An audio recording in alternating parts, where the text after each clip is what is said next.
Next naman is yung chart. Diyan mo makikita yung movement ng mga currencies. Pwede mo diyang palitan yung time frame. Katulad nito, nasa H1 or 1 hour time frame.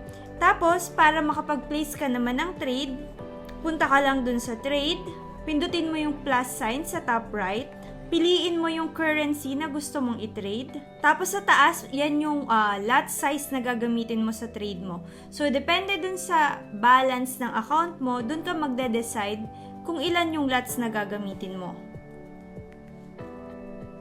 Lalagay mo yung stop loss and take profit amount. Pindutin mo lang yung sell by market or buy by market. Bukod sa market execution, pwede ka din dyang pumili ng buy limit, sell limit, buy stop at sell stop.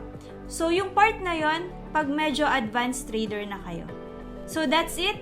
Ready ka nang mag-trade at mag-start ng trading journey mo.